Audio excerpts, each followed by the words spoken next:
Quais são os desafios do designer do futuro? Que profissões e segmentos estarão em alta para esse profissional? Descubra nesse episódio. Primeira jornada. Salve, salve! Eu sou a Zá Coelho e esse é a Primeira Jornada, um programa papo reto feito pela SPM que te ajuda a enfrentar os desafios da vida escolar e a refletir sobre o seu futuro profissional. Eu tô aqui para te acompanhar na descoberta desse universo de possibilidades e caminhos do mercado de trabalho. A tecnologia, a sustentabilidade, a inteligência artificial estão redesenhando o papel do designer. Mas afinal, como será o futuro dessa profissão? Quem vai nos contar é a Carolina Bustos Raffiner, coordenadora da graduação em design da SPM São Paulo.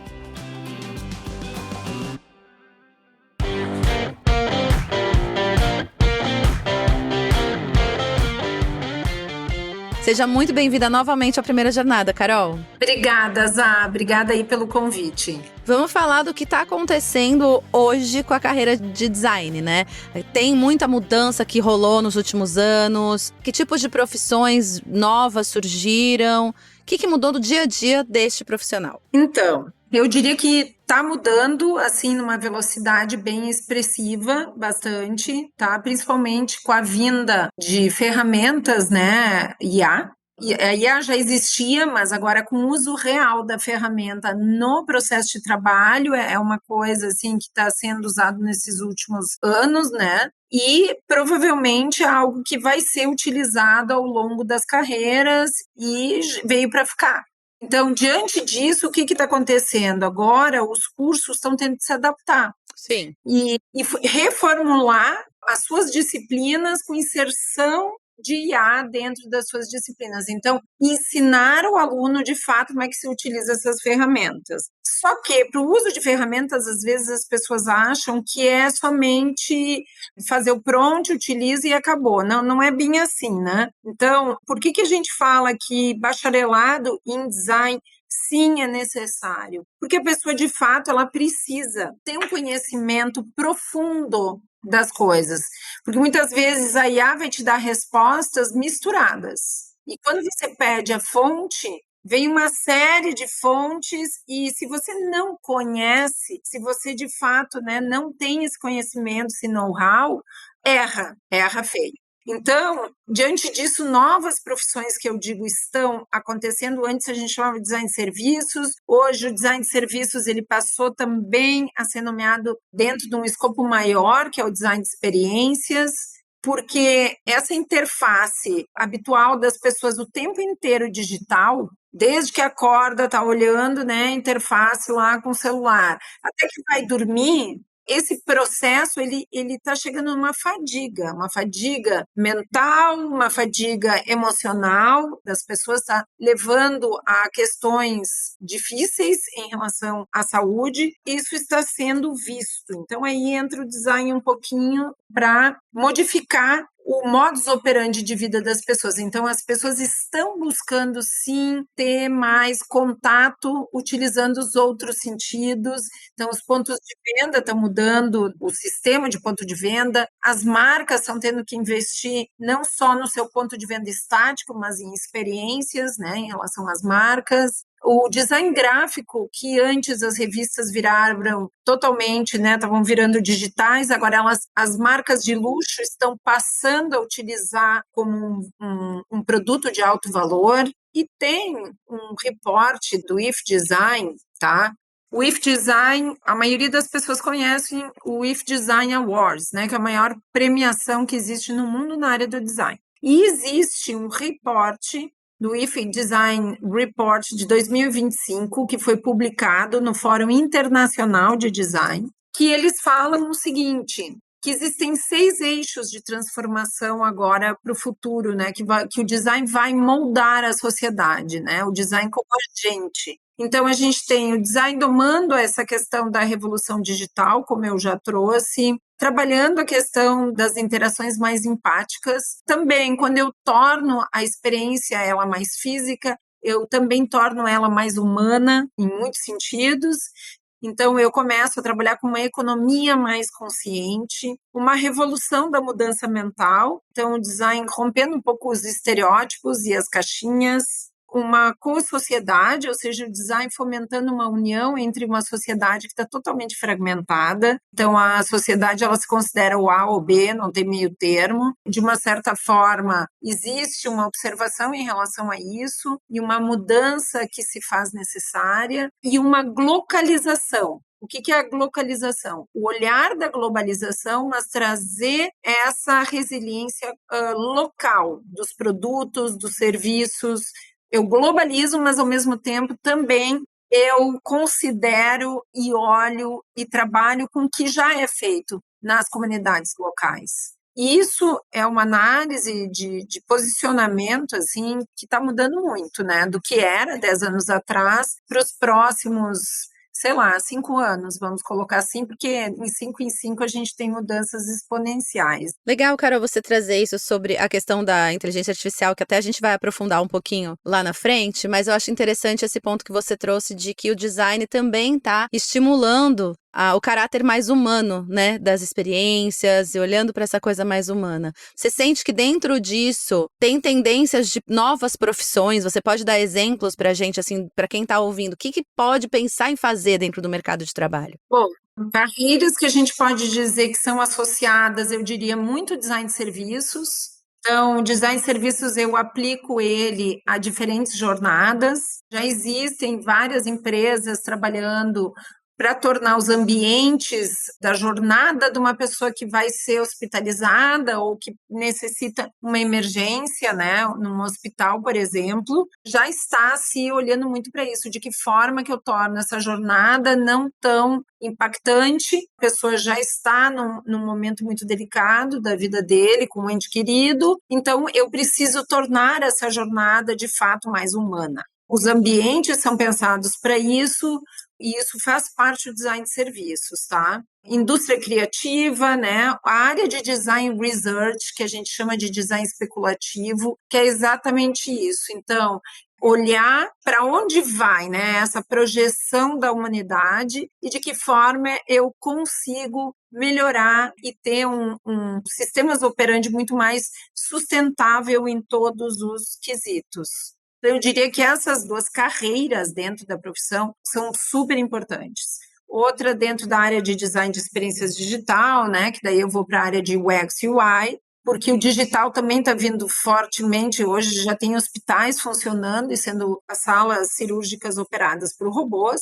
Digamos, já é uma realidade. Só que tem um detalhe, tem um experimento que foi feito na China, num hospital centro geriátrico, onde os atendentes eram robôs para atender pessoas de 70 anos mais. Foi um desastre, porque as pessoas querem ter interface humana. As pessoas são altamente sensoriais e a gente tem que se lembrar disso, né? Da onde a gente veio, quem somos e para onde vamos, né? E qual é o propósito. Ainda mais essa geração, né, Carol? Que é uma geração que não viveu e respirou tecnologia como sei lá, geração Z agora. Exatamente. Mas mesmo essa geração que está respirando tecnologia ainda muito na veia, desde que nasce, a babá eletrônica é o celular, eles também estão passando por momentos de cansaço, né? E provocando uma série de distúrbios cognitivos, né, neuronais importantes. Então, o que está rolando em relação a isso? Escolas estão mudando na Europa o sistema, o modus operandi também das escolas, proibindo tanto o uso das interfaces digitais. Os filhos dos grandes nomes do Vale do Silício, eles colocam os filhos em escolas tipo metodologia Waldorf, que até a 4ª série ele não entra em contato com interface digital, né? Então isso é um grande exemplo. Por quê? Eu diria que agora a profissão ela está muito mais galgada a um propósito. E isso é uma tendência que talvez outras profissões também vão ser embebidas em relação a esse propósito, né? Então, olhar a natureza, o que a gente está fazendo, né? Ter uma responsabilidade como ser humano e como ser dentro do mundo onde a gente habita, né? Ótimo. E aí você sente que o design de experiências engloba isso, esse olhar, esse cuidado. Isso, não só o design de experiências. Eu não gosto de novo, né, colocar carreiras quadradinhas, Sim, assim, sim. colocar em quadrados, sabe? Porque eu acho que em qualquer empresa que a pessoa for trabalhar ou ter essa experiência de diferentes carreiras, ela inicia num sistema, e depois ela perspassa para outras carreiras. Então, eu diria que a parte técnica, que é o que a IA está fazendo agora para a gente, que é aquela pessoa que é extremamente técnica, vai ser substituída assim ou assim pelo IA, e já está acontecendo. Então, o que a gente precisa, e é isso que os cursos, eu vejo como uma grande modificação nos cursos bacharelados, né, de design, e propriamente dito da SPM, que a gente está relançando o produto, se reposicionando, é trabalhar exatamente, né, conhecimentos mais aprofundados em todos os sentidos. Então, é na área de humanas, é na área de neurociência, na área da psicologia, sim, de negócios, claramente, a pessoa tem que ter noção até para poder sobreviver nesse mundo. O empreendedor também, no caso criativo. Isso permite o designer com essa visão muito mais ampla e não classificada em técnicas, ele se desenvolver aí para os próximos anos. É a questão de um olhar, né? Um olhar mais geral, mais sensível também, né? Para onde você tá. Você acha que isso é o guarda-chuva mesmo da... Acho mesmo. E, de fato, eu acredito que o futuro do design, novamente, né, ele tem que ser galgado nessas três olhares, né? No pensamento e criação, nos negócios, marketing, negócios, empreendedorismo, estratégia e humanidades. Humanidades. O pilar das humanidades é extremamente importante. Cada vez mais, né, Carol? Bom, a gente vai para o intervalo rápido e volta já. Na ESPM, a inovação não é apenas um diferencial, é uma exigência. Um lugar onde celebramos o inusitado. Aqui, o aprendizado vai além da sala de aula. Vivemos experiências internacionais e aprimoramos habilidades além do tradicional. Criamos networking de verdade, sendo referência na produção de conhecimento. Juntos, vamos liderar o futuro, seja ele qual for. E aí, vem com a gente? ESPM, o inusitado em constante movimento.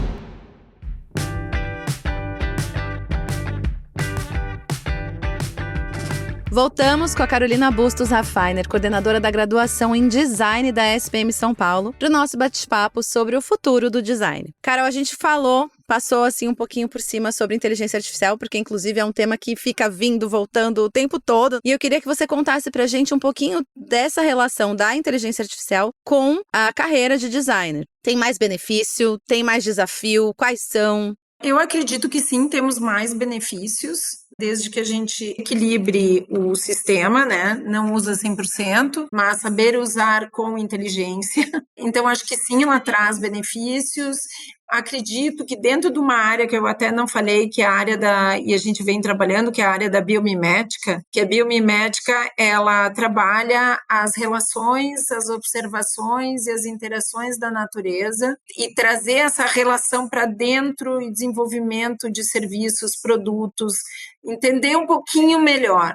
Tem o Media Lab do MIT, é um dos labs mais apreciados nessa área, que eles trabalham muito a área de biomimética aplicada ao design e associada à inteligência artificial. Então, tem muita coisa que pode ser desenvolvida nessa área. Então, a inteligência artificial veio para ficar, como eu disse. Mas sem um conhecimento profundo e um know-how, fica difícil se estabelecer no mercado, né? Sem inteligência humana, né? Como você falou. É tão essencial. É tão importante a gente continuar sendo humano para poder direcionar e tirar os benefícios disso, né, Carol? Com certeza.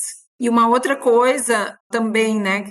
Trazendo a questão da biomimética, a gente falei antes da economia circular e da sustentabilidade e também desenvolvimento de novos materiais. Então, isso é uma coisa que está muito em alta. Tudo bem, diz respeito também a áreas de farmácia, engenharia de materiais, mas o designer, ele termina sendo e ele vai ser um agente muito importante no desenvolvimento de novos olhares e novas tecnologias, em trabalho com equipes multidisciplinares.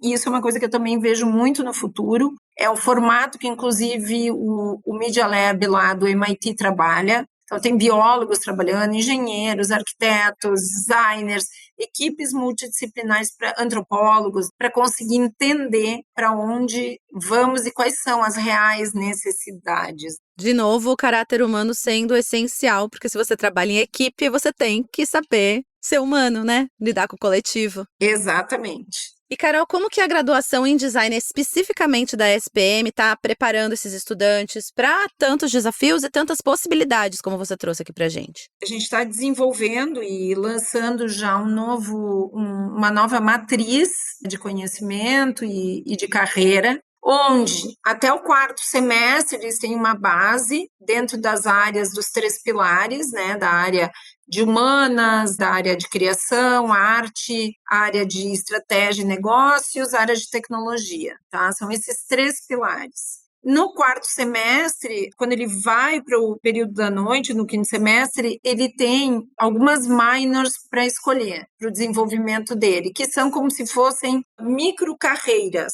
E aí, essas minors, ele pode escolher, são 32 créditos, né, de minors, e ele escolhe se ele quer se especializar mais na área de fashion business, se ele quer se especializar mais na área de design de serviços, UX, UI, se ele quer se especializar na área de concept product design e design visual, se ele quer trabalhar o design especulativo, daí ele faz a área de foresights, que é a área também que trabalha a parte de tendências, e se é, digamos, um aluno que já trabalha no mundo do luxo, marcas de luxo, também pode se especializar na área focada mais aos negócios de luxo. Então, são essas frentes que são novidade, porque, na realidade, o curso antes era um curso só de design visual. E a gente transformou ele, né, para um posicionamento onde ele abraça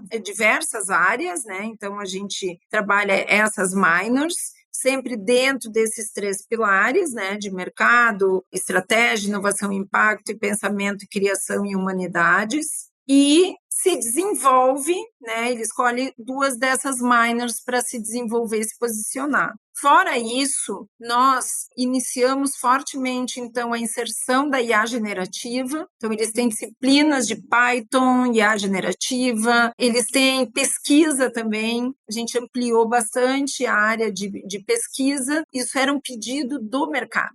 Eu quero contratar um designer, mas eu gostaria que ele também desenvolvesse pesquisa. Ele não tem tanto esse know-how. Então, nós desenvolvemos e ampliamos toda a área de pesquisa também. Nós temos parcerias direto, tanto que essas minors, os sponsors dessas minors são profissionais de mercado. 70% do nosso corpo docente é profissional de mercado, então isso também é fundamental. Também estamos num processo de internacionalização mais forte, então recebendo bastante aluno de fora, em disciplinas ministradas em inglês, e as nossas disciplinas, por exemplo, História da Arte, eles têm aula em museu.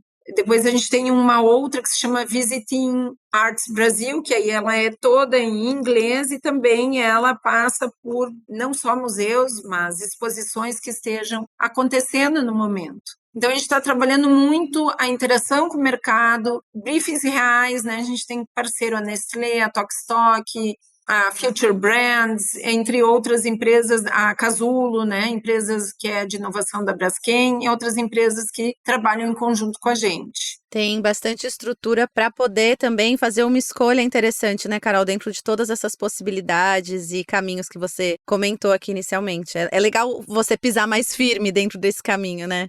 Exatamente. Às vezes as pessoas confundem, mas o design estratégico, ele trabalha o produto dentro de todas as áreas, né, interfaces dentro da parte de materiais, se for produto, né? Materiais, interface digital, eu preciso saber de sistemas de produção, impacto de material, eu preciso conhecer as pessoas, então eu entro dentro da área da antropologia, esse know-how, ele me permite, além da parte muito forte, a gente tem 40% de disciplinas na área de negócios, marketing, toda a parte de branding, economia circular e impacto positivo, porque não adianta eu ter ideias e criatividade se eu não consigo, de fato, implementar aquele produto. E eu tenho que estar falando diretamente com o responsável, né, o CEO da empresa. Eu tenho que saber dialogar e saber quais são as metas, aonde ele precisa chegar para eu conseguir implementar isso no meu produto. Existe a criação, muita criação, mas um direcionamento para esses pilares que eu antes comentei.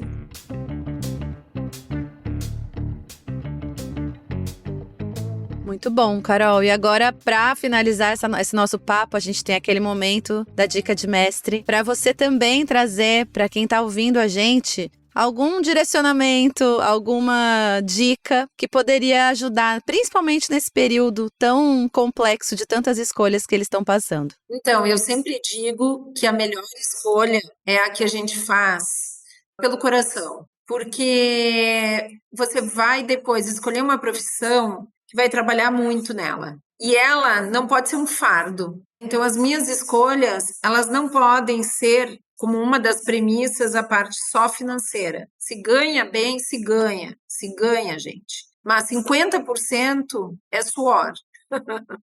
Né? Então, é trabalhar, né? Em todas as profissões. Mas a gente precisa escolher aquilo que, de fato, a gente se vê fazendo. Então, eu não conheço muito bem uma área, vai lá, vai num estágio, né? Vai numa empresa, passa um dia lá, vê de perto o que é feito e, né, aproveite as oportunidades, que inclusive a SPM tem muitos programas nesse sentido. A gente tem aluno por um dia, tem vários programas que a gente convida alunos de escolas para eles experienciarem como é que é o dia a dia como é que funciona o dia a dia do curso, como é que funciona o dia a dia, né, numa empresa júnior do design, nas suas diferentes vertentes. Então, eu acho que essa é a dica que eu dou. Eu sempre dou essa dica, né? Eu acho uma dica ótima, inclusive, porque assim, a gente precisa entender quem a gente é, se conhecer bastante, porque é uma escolha que realmente, como a Carol falou, vão ter vários momentos incríveis, mas vai ter suor ali rolando. Exato. Carol, muito obrigada pelo papo mais uma vez, foi muito esclarecedor e acho que quem tá ouvindo vai ficar bem mais tranquilo com relação às escolhas que for fazer. Que bom, Zé, muito obrigada mais uma vez pelo convite. Obrigada.